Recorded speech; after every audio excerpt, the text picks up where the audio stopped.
Meron akong tanong sa inyong dalawa. Isa-isahin ko kayo ha. Itong tanong na to, tinanong din ako nito. Ang sabi sa akin, sabi niya, Melo, kung ikaw ang papipiliin, ano ang pipiliin mo? Yung mahal mo o ikaw ang mahal? Yung mahal ko siya. Mahal mo siya. Bakit? Kasi mahal ko siya eh. So yung nagmamahal ka Oo. o yung minamahal ka? Yung nagmamahal ako. Bakit? Kasi gusto ko eh. Mahal ko siya eh. Paano kung hindi ka niya mahal? Tapos ikaw lang yung nagmamahal. Okay lang. Hindi, walang pagmamahal din sa isang relasyon, hindi maganda yun. Kung ikaw lang nagmamahal. Kaya nga kasi mahal mo siya, mahal ka din niya sana dapat. Kasi kung ako lang yung mahal niya, hindi naman ano.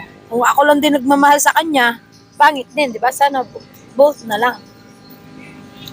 Ikaw, Waf, ano sa'yo? Ba't ako nadamay? Wala man akong jowa. Ba't walang jowa? Tinatanong pa. Pag ako ang jowa mo, block kita sa Facebook. Sa TikTok pa. Ito yung sa akin, yung sagot ko. Dapat mo, ba't yun? Wait lang. Ito yung sagot ko. Sa akin, kung darating man yung panahon na papipiliin ako na kung mahal ko or mahal ako, mas pipiliin ko yung mahal ako. Bakit? Kasi hindi sa lahat ng bagay, hindi man natin sigurado kasi na kung yung isang bagay na, for example, kung mahal mo yung isang tao, kaya ka ding mahaling pabalik. Mas okay na mahal ako kasi alam ko mahal ako ng taong yun. At kaya ko siyang mahalin pabalik pagdating ng panahon. Wow, sana all. Sana all. Natutunan na lang mahalin. Oo. So, sino tama sa amin dalawa? Kasi Lahat makikita tama mo yung sagot kasi kanya-kanyang sitwasyon tayo. Kanya-kanya Kasi tayo. darating din naman Kumbaga, yun may yun. trust issue tayo na nangyayari. Kumbaga, ganun. Oo. Kasi syempre, mas pipiliin natin yung minamahal na lang tayo kaysa tayo yung nagmamahal kasi takot tayong masaktan. Tama. Pero kung Ano ako, manlid pa rin ako kasi nagmamahal pa rin ako kahit di ako mahal. sa pinili mo naman na ikaw yung sinabi mo na ikaw yung nagmamahal, mas gusto mo yung ikaw yung nagmamahal kaysa minamahal ka kasi yung sayo naman, ano nga, yung sitwasyon mo kumbaga, Pinagdaanan. ewan ko, hindi ko alam, paano ba? Ikaw nagtanong tapos di mo Alam yan, explain mo. Ay, wow, ay, Wow. sabi ko, Kwan.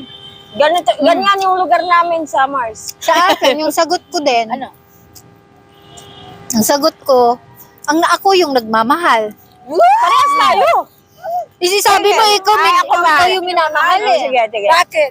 Kasi yung sa akin, lahat, para sa akin ha, Tubig yun siya. kasi sa akin, ako, kilala ko yung sarili ko. Ah. Kumbaga, kapag ka nagmahal ako ng isang tao, siguro hindi naman siguro ko mahirap mahalin. Ganun. Tapos, siyempre lahat, di ba, kapag ka ikaw yung nagmamahal, lahat ng nasa isip mo positive. Kasi nagmamahal ka lang eh.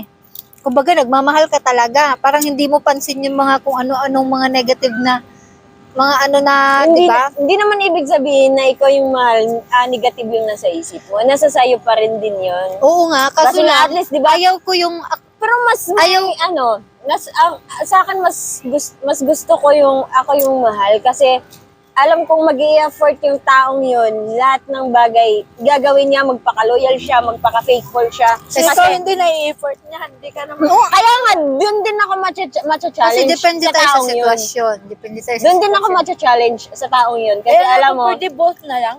kasi alam mo, hindi ka meron kasi sitwasyon na ganyan. Hindi lahat ng bagay, kung mahal mo isang tao, mahalin ka pabalik. Diba? Hindi pareha, pera-parehas. Kaya nga lahat tayo, tama yung sagot. Depende sa sitwasyon. Pero kung ako yung papipiliin, gusto ko, ako yung nagmamahal. Kasi ako, unang-una, kilala ko yung sarili ko, alam kong kayang kumahalin yung taong nagmahal sa akin. Yan ang sagot mo sa Yung mahal tanong ko. sa'yo. Tumahal mo na ako niyan. Matagal na. Bye. 6 na taon na yata. Hoy, wag kayong ganyan. Hindi, nagmamahalan kami dito. Huwag kayong ganyan kay Papo, uy. Inom yan sa tubig mo eh.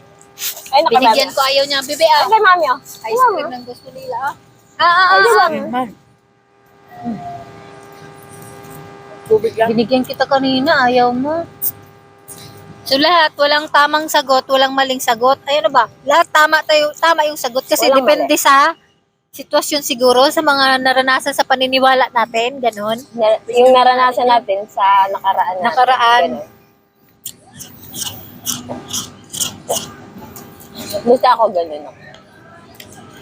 Pero pangit din yung minamahal ka kasi ano, Bakit naging parang pangit kawawa yun? naman yung nagmamahal sa'yo na hindi mo pa siya mahal. Tapos natutunan mo na lang, na-develop ka na lang kasi Mas pangit yung Nagpakita- ikaw lang yung nagbibigay ng effort na kahit alam mo wala kang pag-asa kasi sa ganun yung taong nangyari yun. sa'yo nakaraan. Kaya ayaw mo magmahal muna. Gusto mo siya muna magmahal. Hindi, tsaka nasa sa inyo naman yun, mapag